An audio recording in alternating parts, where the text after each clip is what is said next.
Honda Honda Ducks. वाव हाजी में मास्ता Great bike. सुगई सुबह से लैपटॉप के सामने बैठ के पूरी आंखें जलने लगी है। मेरा काम ही ऐसा है, दिन भर लैपटॉप के सामने बैठना पड़ता है। बट शायद आपको पता होगा कि जापानीज़ लोगों को एक बहुत अच्छी आदत होती है। जापान में ये आई ड्रॉप बड़ा ही फेमस है। नॉट ये वाला बट आई ड्रॉप आप बोल सकते हो। जापान में क्या करते हैं लोग कि उनके बैग में, उनके जेब के अंदर इस टाइप का एक जो आई ड्रॉप है ये हमेशा उनके साथ में रहेगा, और वो ट्रेन में या कहीं बैठे हुए ऑफिस में कभी भी ये अपने आंखों में डालते हैं।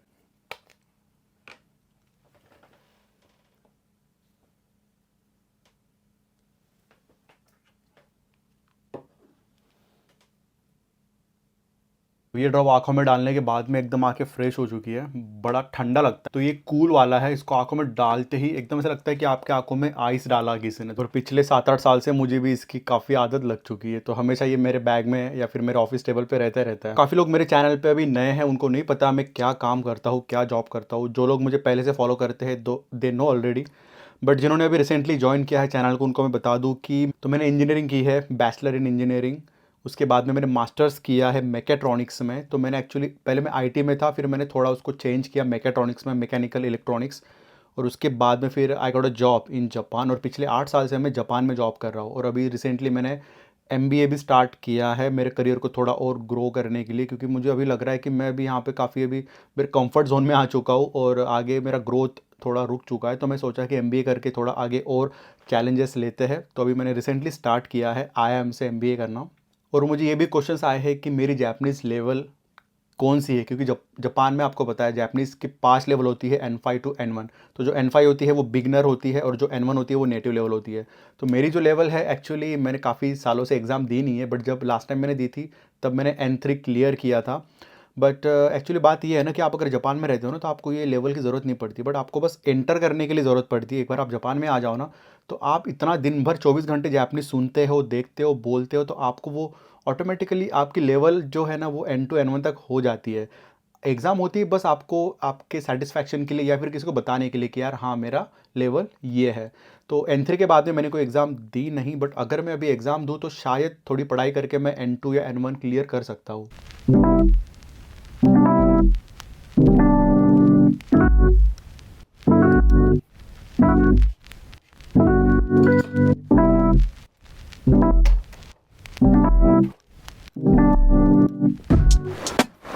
आज यहाँ पे सुबह से ही बहुत ज़ोरों से बारिश हो रही है। पूरा अभी देख रहे हो आप, सब सड़क वगैरह गीली हो गई है। और जो होती है ना मिट्टी की खुशबू, मिट्टी तो वहाँ पे वैसे होती नहीं है बट स्टिल जो एक स्मेल होती है बारिश आने के बाद में काफ़ी दिनों के बाद, वो आ रही है अच्छी खासी अभी। तो अभी मैंने ऑफिस में एक घंटे का ब्रेक ले लिया है। अच्छी बात यह है ना हमारे ऑफिस में कि फ्लेक्सिबल वर्क है, तो कभी भी चालू करो, कभी भी ख़त्म करो। अगर बीच में आपको 1-2 घंटे 3 घंटे ब्रेक भी लेना है तो आप, वो छुट्टी नहीं होती एक्चुअली, आप स्प्लिट कर सकते हो आपका वर्क। तो मैं बीच में अगर मुझे स्प्लिट करना है 1-2 घंटे तो मैं कर लेता हूँ। और काफ़ी दिनों से मैं अभी ऑफिस भी गया नहीं हूँ। बस नोमी खाई वगैरह होती है, कोई टीम ज्वाइन करता है, कोई टीम छोड़ता है, तभी हम ऑफिस जाते हैं, वरना बिल्कुल ऑफिस का मुँह ही नहीं देखा है मैंने काफ़ी दिनों से। हालत तो ऐसी हो गई अभी, लास्ट टाइम जब मैं ऑफिस गया था ना दोस्तों, तो हमारा है वैसे 31st फ्लोर, गलती से मैं 30 पे चले गया, क्योंकि इतने दिनों बाद ऑफिस में जाते हैं ना तो फ्लोर तक याद ही नहीं रहता। अरे यार साइकिल में हवा भरवानी थी, इसलिए मैंने साइकिल अभी लाई थी यहाँ पे, बट ये साइकिल की दुकान अभी बंद हो चुकी है। 10:30 से 7:30 खुली रहती है वैसे, लिखा है यहाँ पर, आज पता नहीं क्यों बंद है। आप में से काफ़ी लोगों ने मुझे कमेंट किया है और बोला है कि मैं डेली व्लॉग डाला करूं, पर दोस्तों बात ऐसी है ना कि डेली व्लॉग बिल्कुल अभी पॉसिबल नहीं हो पाएंगी, क्योंकि अभी ऐसा होता है ना कि ऑफ़िस का काम ही इतना होता है, ऑफ़िस का काम, फिर बाद में एमबीए की पढ़ाई, उसके बाद में डेली रूटीन भी काफ़ी सारे होते हैं। तो अभी जो मैं वीडियो शूट कर रहा हूँ, अभी शूट करूँगा, कल एडिट करूँगा, परसों डालूँगा। तो मैं ट्राई अभी कर रहा हूँ कि अल्टरनेट डेज़ वीडियो डालने की मैं भी कोशिश कर रहा हूँ। बट हाँ, अगर आगे चल के थोड़ा और टाइम मुझे अच्छा खासा मिल जाए तो मैं भी शायद डेली व्लॉग करूँगा।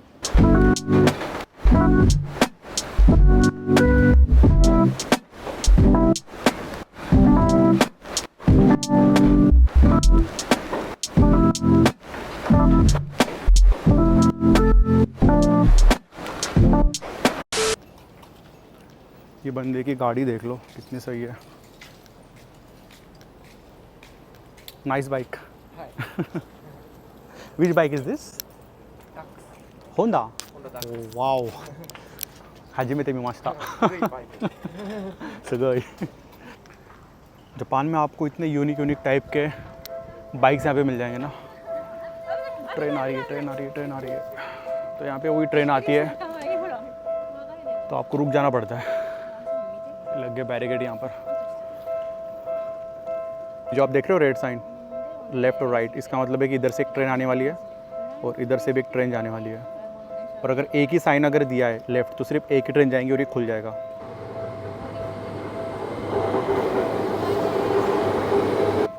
अभी आप देख रहे हो यहाँ पे लोग काफ़ी शांति से मेरे पीछे खड़े हैं। कोई इस बैरिकेड को क्रॉस करके नहीं जा रहा है क्योंकि ट्रेन यहाँ से जा रही है तो यहाँ पे रूल है कि रुकना पड़ता है। तो ये खुल गया बैरिकेड।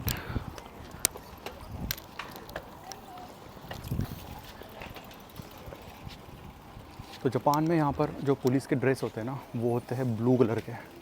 हमारे इंडिया में होते हैं जो ट्रैफिक पुलिस होते हैं उनके वाइट, और आई थिंक जो नॉर्मल पुलिस होते हैं उनके ब्राउन खाकी कलर के होते हैं। हाँ,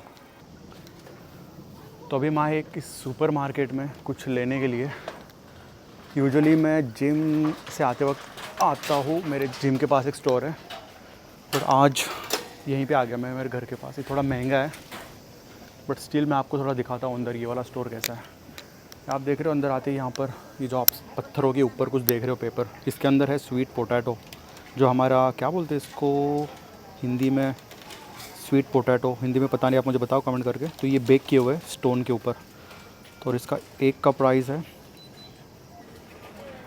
और अंदर आते ही आप देख रहे हो काफ़ी बड़ा है ये स्टोर। यहाँ पे देखो टमाटर कितने बड़े टमाटर है ये, साइज़ देख लो इसका कितना है। और एक बॉक्स के अंदर 3 है और वो है 500 रुपये के। वाह। हाँ, मुझे आपको ये चीज़ बतानी थी। समर में यहाँ पे वाटरमेलन मिलते हैं, हमारे तरबूज, और तरबूज आप देख रहे हो यूजुअली जापान में बड़े भी मिलते हैं बट लोग उतना बड़ा ख़रीदते नहीं हैं। तो यहाँ पे ये छोटे साइज़ का उसको कट किया हुआ 1/4 बोल सकते हो आप। और इसका प्राइस देख लो दोस्तों आप, 1000 रुपये का सिर्फ इतना तरबूज आपको मिलेगा।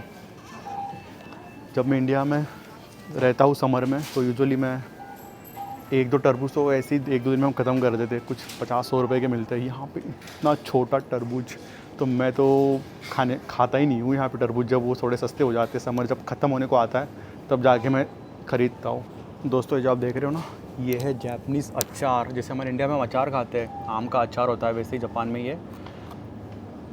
ये अचार जो है ये राइस के साथ में खाते हैं। आप देख रहे हो इस तरीके से राइस के साथ में इसको खाते हैं। और इसका जो टेस्ट है ना, यहाँ भी आप देख रहे हो ये वाला अलग टाइप का तरबूज है, इसको अलग तरीके से इन्होंने कट किया है। और ये भी आप देख रहे हो इतना छोटा एक पीस जो है तरबूज का वो है 700 रुपये का। कभी कभी आपको जापान में इस तरीके से भी कट किए हुए तरबूज मिल जाएंगे इस बॉक्स के अंदर, काफ़ी ईजी है, आप चलते खा सकते हो, रोड पे भी कट करने की ज़रूरत नहीं है। बट इसका प्राइस भी आप देख लो 500 रुपये का, सिर्फ इतने। यानी ये कितना महंगा है यहाँ पर। और यहाँ पर अंगूर रखे हुए हैं, ये पता नहीं कौन से ब्रांड के अंगूर है, कितने अच्छे तरीके से उन्होंने इसको सजा के रखा है। और इसका प्राइस भी वैसा ही है 800 येन। और ये वाले अंगूर देख के तो आप शॉक हो जाओगे दोस्तों। ये जो ब्लैक अंगूर है ना, ये आई थिंक कोई स्पेशल तरीके से इसको उगाया गया है। और इसका प्राइस आप देखोगे 2000 रुपये दोस्तों, सिर्फ इतने अंगूर। और दोस्तों यहाँ पे आप देख रहे हो ये बॉक्स रखे हुए हैं, इसको बोलते हैं बेंतो यानी लंच बॉक्स। यूजुअली जापान में लोग घर पे खाना नहीं बनाते, ऑफिस जाते वगैरह, तो इस टाइप के ही बेंतो बॉक्स। इसमें आप देख रहे हो राइस और कुछ रखा हुआ है अंदर, इसके सैलड वगैरह। तो इस तरीके से अलग अलग टाइप के बेंतो बॉक्स यहाँ पर होते हैं और लोग यहीं से खाना पसंद करते हैं। 2000 रुपये में तो हमारे साल भर के अंगूर आ जाते हैं। हमें एक्चुअली यहाँ पे जो चीज़ लेना है वो मिल नहीं रही है, शायद हमको हमारे जो जिम वाले स्टोर है आते वक्त वर्कआउट के बाद में वहीं से हमें लेना पड़ेगा। तो निकलते अभी यहाँ से, बहुत ठंडी लग रही है, एसी ऑन है यहाँ पर पूरा।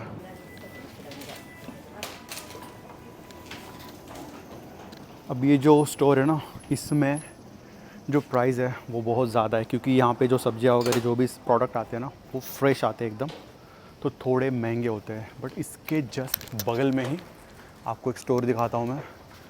वहाँ पर होता है ना कि थोड़े अनफ्रेश सब्जियाँ, जैसे 2-3 दिन पुरानी सब्जियाँ वहाँ पे चले जाती है, तो वो फ्रेश होते हैं बट जापान में लोगों को कीड़ा होता है कि जो आज सब्ज़ी फ्रेश कटी है वही खाएंगे। तो आप ये वाला स्टोर जो देख रहे हो ना, यहाँ पर सारी सब्ज़ी आपको बहुत बहुत सस्ती मिलेगी एज़ कम्पेयर टू हम जो अभी सुपरमार्केट में गए थे। जैसे कि यहाँ पे आप देख रहे हो गाजर यहाँ पे अगर 128 के हैं तो वहाँ पे 200 के हो गए। ककड़ी, करेला भी यहाँ पे देख रहे हो आप 128 येन का एक करेला है, वहाँ पे काफ़ी ज़्यादा महंगा मिलेगा। अंगूर देख लो, अब ये वाले जो अंगूर है अभी हमने देखे थे 2000 के, ये वाले वहाँ पर। अब यही अंगूर यहाँ पे देख लो 400 येन के। तो इस टाइप से यहाँ पे स्टोर होता है। अभी अंदर भी काफ़ी सारी सब्जियाँ, अंदर तो जाने वाले हैं नहीं हम, बट आपको बता दूँ कि अगर आप जापान में हो और आप अगर कोई सब्ज़ी वगैरह ख़रीदना है आपको, तो इस टाइप के स्ट्रीट स्टोर होते हैं यहाँ पे, वहाँ से आप जाके खरीद सकते हो। अब जापान में ऐसा होता है ना, यहाँ का कल्चर ऐसा है कि लोगों को फ्रेश सब्जियाँ, फ्रेश खाना बहुत ज़्यादा पसंद है। तो आप अगर कोई स्टोर में जाते हो और वहाँ पे अगर आप सुबह जा रहे हो तो उसका रेट बहुत ज़्यादा होगा। शाम में जाओगे ना, उस पर डिस्काउंट लग जाएगा 30% 50%, क्योंकि जापानीज़ लोग नहीं क्या फ्रेश खाना पसंद करते हैं। तो शाम में वो रेट एकदम कम हो जाएंगे क्योंकि वो फ्रेश नहीं उतना। बट हमको उतना फ़र्क नहीं पड़ता ना, हमको क्या 2-3 दिन पुरानी भी अगर कोई सब्ज़ी रही तो हमें वो फ्रेश ही लगती है। जापानीज़ लोग क्या करते हैं यहाँ पे स्टोर में, जब वो एक सेक्शन होता है अलग से यहाँ पे, उसको क्या बोलते हैं मुझे याद नहीं आ रहा, बट जो भी सब्ज़ी शाम तक या जो भी बेंतो लंच बॉक्स हो गया, जो भी कोई चीज़ है जो कि एक दिन में बिकनी चाहिए वो नहीं बिकी, तो वो क्या करते हैं उस सेक्शन में ले जाके रख देते हैं अलग से, और उसका एक नाम है पर्टिकुलर, मैं भूल गया। तो उसमें वो सारे डिस्काउंट लगा देते 30, 40, 50%। तो शाम को जिसको भी वो चीज़ लेना है डिस्काउंटेड, वो ले लेते खरीद के। जो आप देख रहे हो इस रेस्टोरेंट के बाहर इन्होंने एक डेकोरेशन बोल के कितने बढ़िया एनीमे लगा के रखे हुए हैं। ये बेचने के लिए नहीं एक्चुअली, बस एज अ डेकोरेशन बोल के इन्होंने लगा के रखे हैं। और जापान में इस तरीके से मेनू लगा होता है रेस्टोरेंट के बाहर। आपको जो खाना है यहाँ पे देख लो, रेट वगैरह जो भी, अगर आपको ठीक लग रहा है तो अंदर चले जाओ, वरना फिर बाहर के बाहर आप निकल सकते हो। ये पुलिस अंकल बहुत देर से यहाँ पे खड़े हैं, पता नहीं क्यों। तो यहाँ पर तो आपने देखा अभी कि किस तरीके से लोग रूल वगैरह फॉलो करते हैं। ट्रेन पे वो बैरिकेड लग गया तो बराबर अच्छे से खड़े रहते हैं वहाँ पर, नीचे से घुस नहीं जाते हैं। बट दोस्तों ये आपका भ्रम है। यहाँ पे बहुत से ऐसे साइको लोग हैं ना जो कि यानी जानबूझ के ट्रेन की पटरी को क्रॉस करते हैं, और यहाँ पे बहुत से ऐसे किस्से होते हैं हर दिन। तो जापान की जो ट्रेन सर्विस है वो बहुत ही एडवांस है। आपको कोई भी एक जगह से दूसरी जगह पे, एक गांव से दूसरे गांव अगर आपको जाना है तो वेल कनेक्टेड है। और उसी के साथ में यहाँ पे एक्सीडेंट्स इतने सारे होते हैं ना यहाँ पे कि बस पूछो मत आप। मेरे घर के एरिया के पास देखो आप, कितना सन्नाटा छाया हुआ है। बिल्कुल आपको यहाँ पे लोग वगैरह कोई नहीं दिखेगा यहाँ पे, सब खाली खाली। ये घर बड़ा यूनिक लग रहा है मुझे। बस सामने से एक आंटी चलते हुए आ रही है, बाकी यहाँ पे आपको बिल्कुल भी कुछ भी शोर, कुछ भी हलचल यहाँ पे नहीं दिखेगी। तो कभी कभी तो मुझे खुद को ऐसा फील होता है कि मैं अकेला तो इस कॉलोनी में नहीं रहता हूँ, क्योंकि यहाँ पे मेरे बगल में कौन रहता है मुझे पता नहीं चलता। कोई बाहर नहीं निकलता, कोई यहाँ पे किसी से बात नहीं करता, और इतना लोग यानी केयर भी इतना करते हैं ना, शोर शराबा बिल्कुल नहीं करते। टीवी का आवाज़ तक मुझे किसी के घर का नहीं था। हमारे इंडिया में होता है कि अगर गाने शाने बज रहे हैं तो ज़ोर से बज जाते हैं, तो हमें पता चलता है कि कौन सा गाना किसके घर में बज रहा है। यहाँ पे बिल्कुल वैसा लोग किसी और को परेशान करते ही नहीं है। तो उस वजह से फिर हमें भी वैसे रहना पड़ता है। तो मैं भी पहले, मुझे गाने का शौक़ है, नहाते समय, और गिटार बजाने का शौक़ है। तो वो मैं बजाता हूँ तो मेरे बगल वाले के घर में आवाज़ चले जाती है, तो वो फिर कंप्लेंट करते हैं। तो जैसे कि मैंने आपको बताया दोस्तों कि जापान में ट्रेन में एक्सीडेंट्स बहुत सारे होते हैं, और उस वजह से ट्रेन बहुत बहुत डिले होती है यहाँ पे। तो अभी रिसेंटली का किस्सा है, लास्ट वीक मैं यहाँ पे ट्रेन यूज़ कर रहा था और वो ट्रेन हो गई डिले 15-20 मिनट। तो इतना डिले तो कभी ट्रेन होती नहीं है यहाँ पे। तो जब वो ट्रेन रुक गई तो वहाँ पे रीज़न लिख कर आया कि वो ट्रेन डिले क्यों हुई है। तब मुझे जाके पता चला कि तो किसी बंदे ने ट्रेन के ट्रैक पे आके सुसाइड करने की कोशिश की थी, इसलिए वो ट्रेन अभी डिले हो चुकी है। तो यहाँ पे इस तरीके से लोग ट्रेन के पटरी पे आके सुसाइड करने की कोशिश करते हैं। हाँ दोस्तों, आपको पता नहीं होगा, बट अभी मैं आपको ये जानकारी भी दे रहा हूँ। तो इस चीज़ को यहाँ पे बोलते हैं जिनशिन चिक्को। अगर आप जापानीज़ पढ़ रहे हो तो आपको शायद ये टर्म पता होगा, नहीं पता होगा तो आपके लिए नई नॉलेज ये बात होगी। तो यहाँ पे इस तरीके से होता है कि ट्रेन एक्सीडेंट या फिर person involvement in the train accidents. तो यहाँ पे काफ़ी सारे अलग अलग टाइप के एक्सीडेंट्स यहाँ पे ट्रेन में होते हैं। जैसे कि मैंने आपको बताया ये वाला कि सुसाइड करना ट्रेन के पटरी पे जाके। दूसरा होता है कि यूजुअली लोग यहाँ पे ईयरफोन लगा के गाने सुनते सुनते और ज़्यादातर फ़ोन यूज़ करते हैं लोग प्लेटफॉर्म पे ट्रेन के अंदर। तो जब वो ट्रेन के अंदर जाते हैं, ट्रेन के बाहर उतरते हैं, तो बीच में गैप होता है पटरी के और प्लेटफॉर्म के और ट्रेन के बीच में। तो काफ़ी लोगों के हमेशा होता है कि फ़ोन गिर जाता है, एयरपॉड गिर जाते हैं और कोई चीज़ गिर जाती है। तो लोग डर जाते हैं और वो क्या करते हैं ना, आव ना ताव कुछ नहीं, वो सीधा हाथ डाल के सीधा उसमें पटरी पे जंप करके वो चीज़ लेने की कोशिश करते हैं। और आपने काफ़ी सारे वीडियोस रील्स वगैरह इंस्टाग्राम पे देखे होंगे जहाँ पे लोग भर भर के ट्रेन के अंदर बैठते हैं और जो ट्रेन मास्टर होता है वो उनको प्रेस करता है और दरवाज़ा लगाने की कोशिश करता है। 次の電車お待ちくだ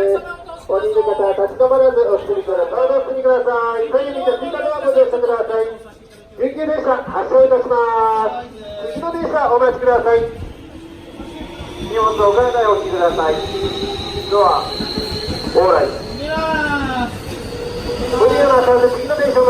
ドア閉まっております。